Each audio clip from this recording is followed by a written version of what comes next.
Día 38 de lectura El juego del ángel de Carlos Ruiz Zafón, narrado por Marina González Pérez. 13. Me alejé colina abajo rumbo a la madeja de calles oscuras de Gracia. Allí encontré un café abierto en el que se había congregado una nutrida parroquia de vecinos que discutían airadamente de política o de fútbol. Era difícil de determinar. Sorteé el gentío y crucé una nube de humo y ruido hasta alcanzar la barra, donde el tabaquero me dedicó la mirada vagamente hostil con la que supuse recibía a todos los extraños, que en aquel caso debían de ser todos los residentes de cualquier lugar a más de un par de calles de su establecimiento. Necesito usar su teléfono, dije. El teléfono es solo para clientes. Póngame un coñac y el teléfono. El tabernero tomó un vaso y señaló hacia un pasillo al fondo de la sala que se abría bajo un cartel que rezaba urinarios. Allí encontré un amago de cabina telefónica al fondo, justo frente a la entrada de los aseos, expuesta a un intenso tufo amoníaco y al ruido que se filtraba desde la sala.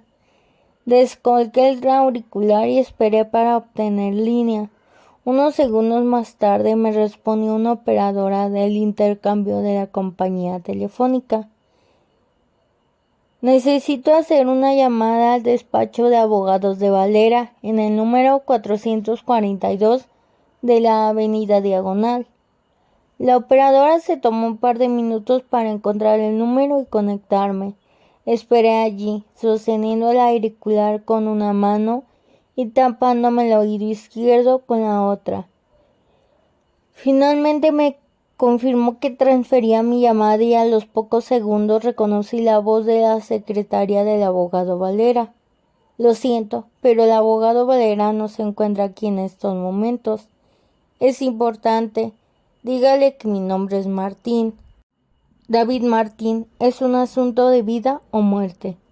Ya sé quién es usted, señor Martín. Lo siento, pero no puedo ponerle con el abogado, porque no está. Son las 9:30 de la noche y hace ya rato que se ha retirado. Deme entonces la dirección de su casa. No puedo facilitarles información, señor Martín. Lo lamento. Si lo desea puede llamar mañana por la mañana y... Colgué el teléfono y volví a esperar línea. Esta vez di a la operadora el número que me había facilitado Ricardo Salvador. Su vecino contestó la llamada y me indicó que subía a ver si el antiguo policía estaba en casa. Salvador contestó al minuto. Martín, ¿está usted bien? ¿Está en Barcelona? Acabo de llegar.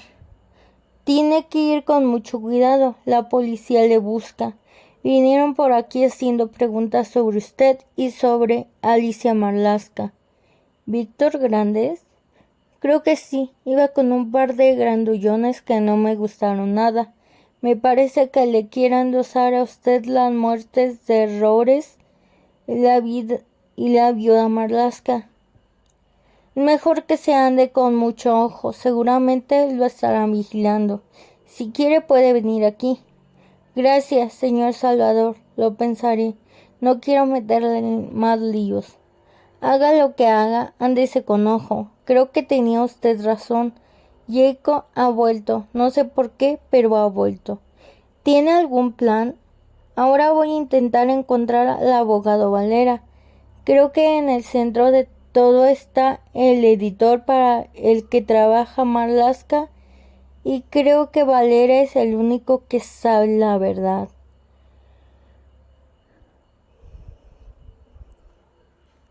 Salvador hizo una pausa. ¿Quiere que le acompañe? No creo que sea necesario. Le llamaré una vez haya hablado con Valera. Como prefiera. ¿Va armado? Sí, me alegro de oírlo. Señor Salvador, Robles me habló de una mujer en el Somorrostro a la que Marlaska había consultado, alguien a quien había conocido a través de Irene Sabino. La bruja del somorrostro. ¿Qué sabe de ella? No hay mucho que saber, no creo ni que exista. Lo mismo que ese editor. De lo que tiene que preocuparse es de Jacob y de la policía. Lo tendré en cuenta. Llámeme tan pronto sepa algo, ¿de acuerdo? Así lo haré, gracias. Colgué el teléfono y al cruzar frente a la barra dejé unas monedas para cubrir la llamada y la copa de licor que seguía allí intacta.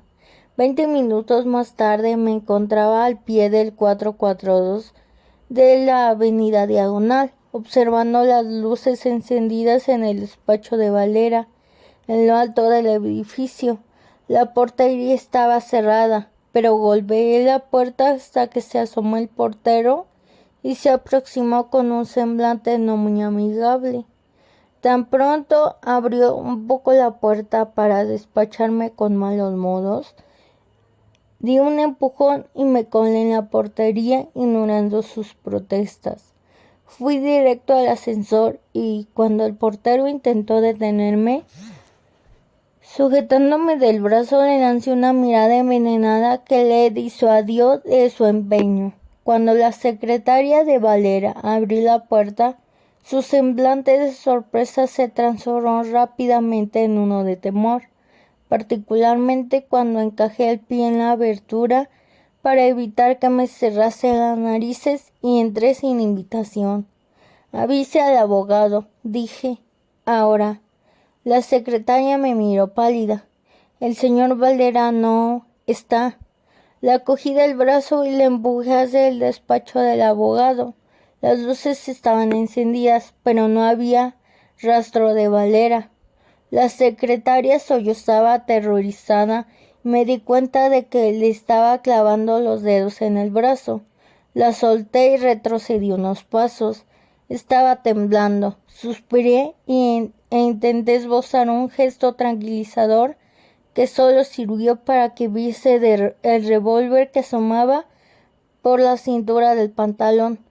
Por favor, señor Martín, le juro que el señor Valera no está.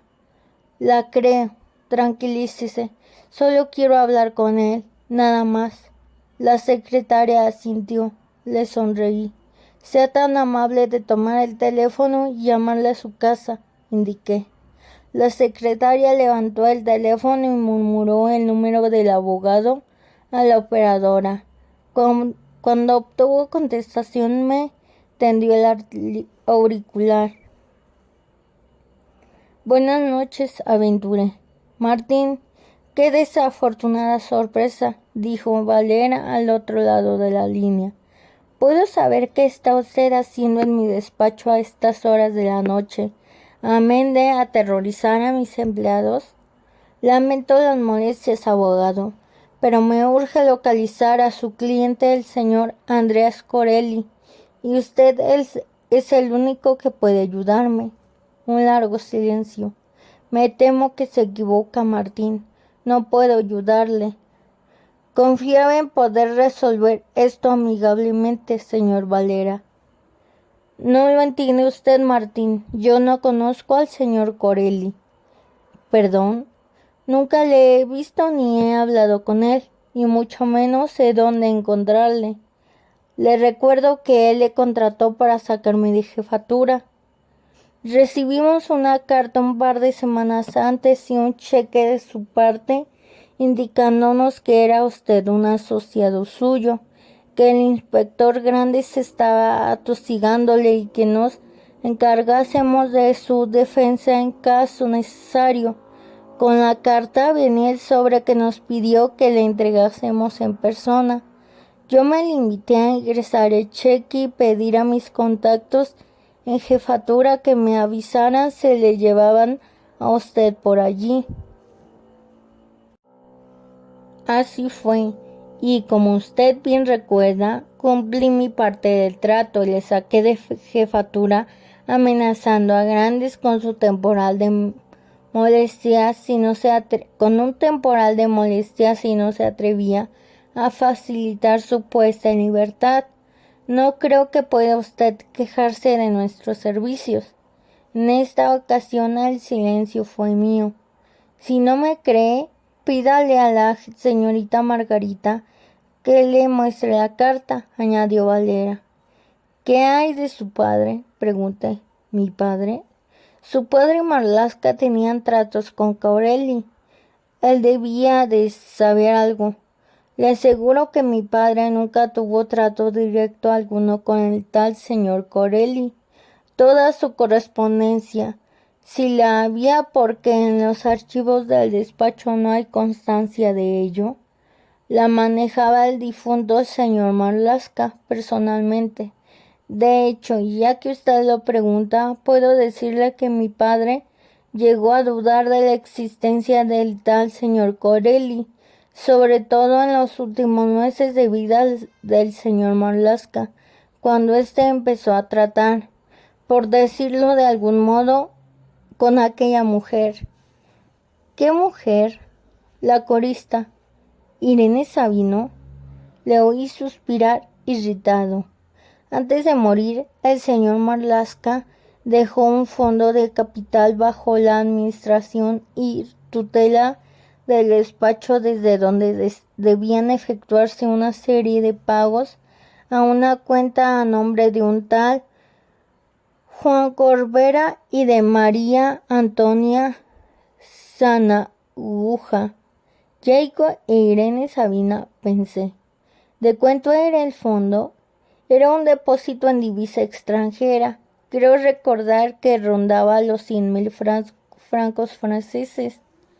¿Dijo Marlaska de dónde había sacado ese dinero?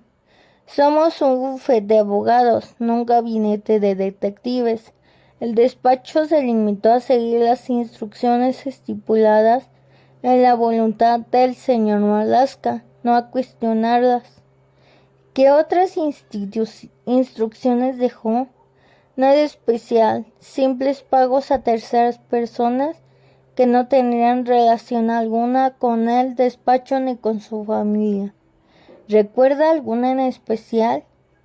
Mi padre se encargaba de esos asuntos personalmente, para evitar que los empleados del despacho tuviesen acceso a información, digamos que comprometida. ¿Y no le pareció extraño a su padre que su ex socio quisiera hacer entrega de ese dinero a desconocidos? Por supuesto que le pareció extraño. Muchas cosas le parecieron extrañas. ¿Recuerda a dónde se debían enviar aquellos pagos? ¿Cómo quiere que lo recuerde? Hace por lo menos 25 años de aquello. Haga un esfuerzo, dije, por la señorita Margarita. La secretaria me lanzó una mirada de terror, a la que correspondí guiándole un ojo. No se le ocurra ponerle un dedo encima, amenazó Valera. No me dé ideas, corté. ¿Cómo lleva la memoria? ¿Se le va refrescando? Puedo consultar en los dietarios privados de mi padre. Es todo. ¿Dónde están? Aquí, entre sus papeles, pero me llevará unas horas. Colgué el teléfono y contemplé a la secretaria de Valera, que se había echado a llorar. Le tendí un pañuelo y le di una palmada en el hombro. Venga, mujer, no se me ponga así, que ya me voy. ¿Ve cómo solo quería hablar con él? Asintió aterrada, sin apartar los ojos del revólver. Me cerré el abrigo y le sonreí. Una última cosa. Alzó la mirada, temiendo lo peor. Apúnteme la dirección del abogado y no intente liarme, porque si me miente volveré y le aseguro que dejaré en la portería esta simpatía natural que me caracteriza. Antes de salir pedí a la señorita Margarita que me mostrase dónde tenía el cable de la colección telefónica y lo corté, ahorrándole así la tentación de avisar a Valera y decirle que me disponía a hacerle una visita de cortesía o de llamar a la policía para informarlos de nuestro pequeño desencuentro. 14. El abogado Valera vivía en una finca monumental con aires de castillo normando enclavada en la esquina de las calles Girona y Aucías-Merch. Supuse que había heredado de su padre aquella monstruosidad junto con el despacho y que cada piedra que la sostenía estaba forjada con la sangre y el aliento de generaciones enteras de barceloneses que nunca hubieran soñado con poner los pies en un palacio como aquel. Le dije al portero que llevaba unos papeles del despacho para el abogado, de parte de la señorita Margarita, y tras dudarlo un instante me dejó subir. Ascendí las escaleras sin prisa bajo la mirada atenta del portero.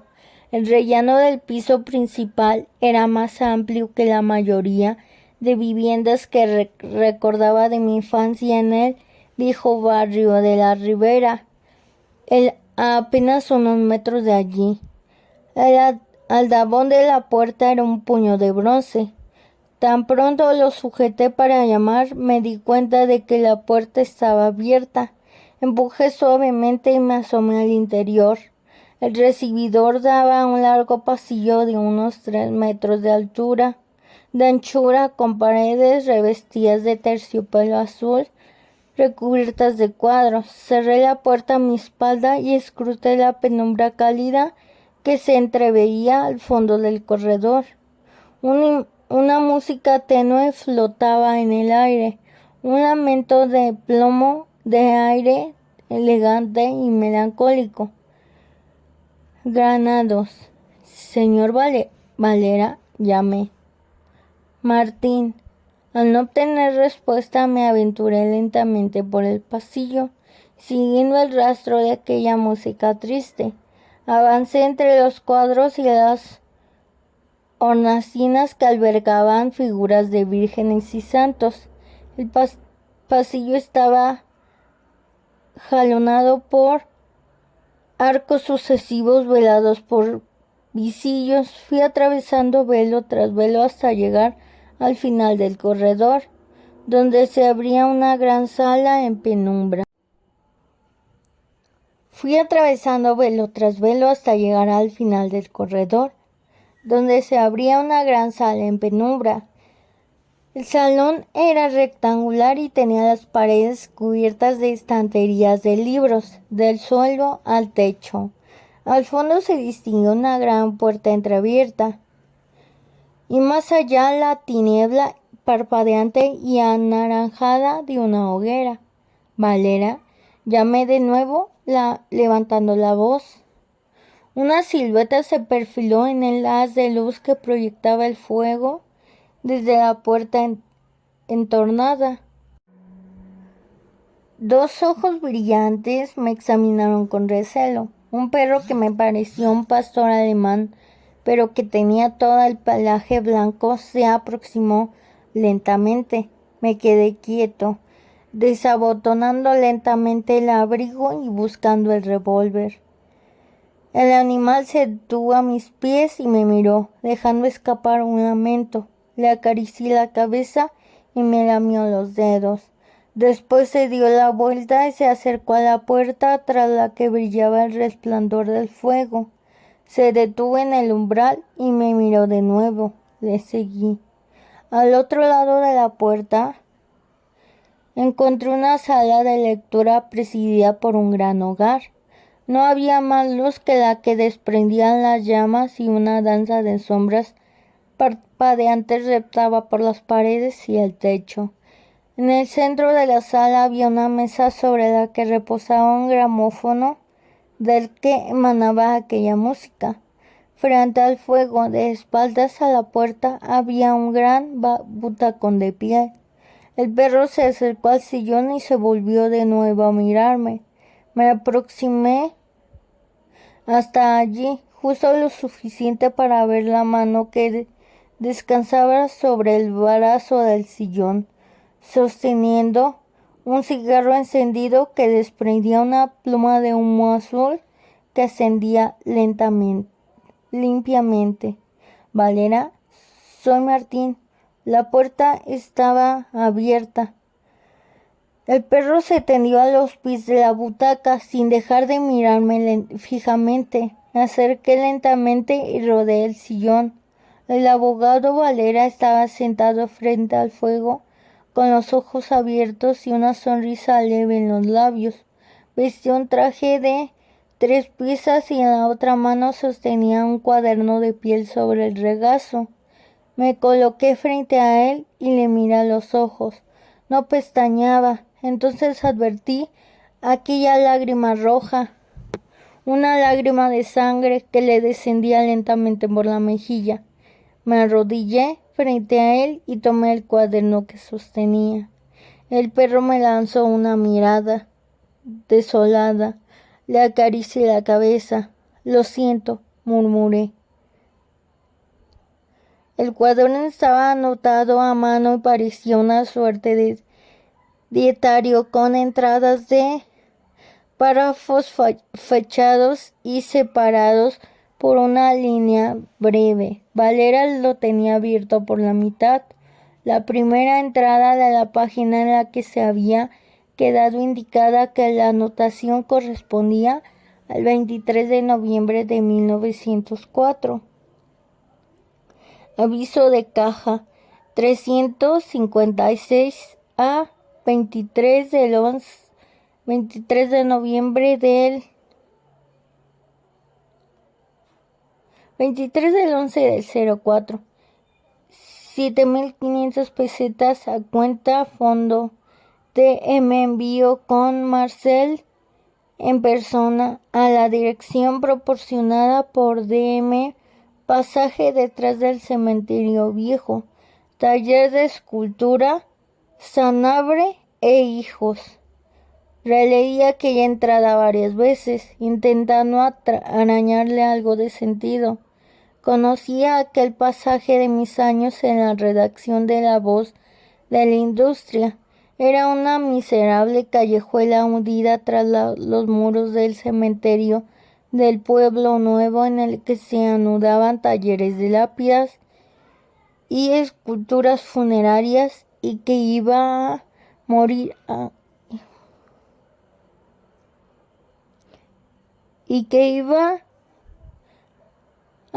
a una de las rieras que cruzaban a la playa del Bogatel y la ciudadela de Chabolas que se extendía hasta el mar.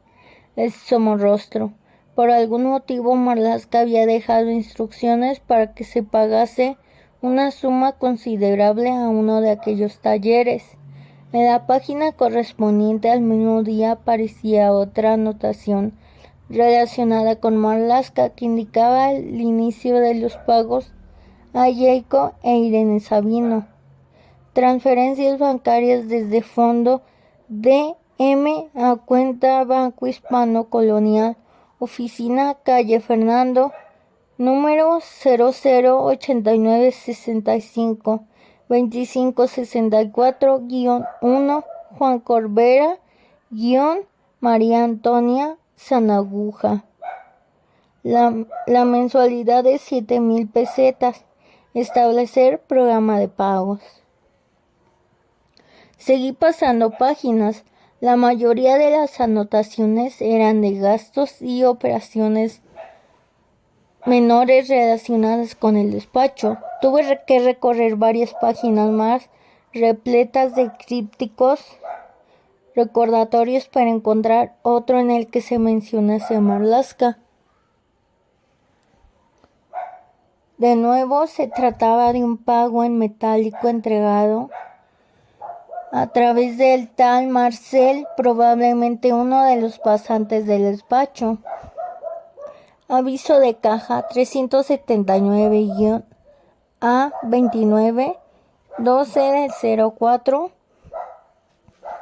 15.000 pesetas a cuenta fondo DM, entrega con Marcel, playa del Bogatel, junto paso a nivel 9 horas. persona de contacto se identificará. La bruja de Somorrostro, pensé. Después de muerto, Diego Marlaska había estado repartiendo importantes cantidades de dinero a través de su socio. Aquello contradecía la sospecha de Salvador de que Jacob hubiera huido con el dinero. Marlaska había ordenado los pagos en persona y había dejado el dinero en un fondo tutelado por el bufete de abogados. Los otros dos pagos insinuaban que poco antes de morir, Marlaska había tenido tratos con un taller de escultura funeraria y con algún turbio personaje de Somorrostro. Trato que se había traducido en una gran cantidad de dinero cambiado de manos. Cerré el cuaderno más perdido que nunca.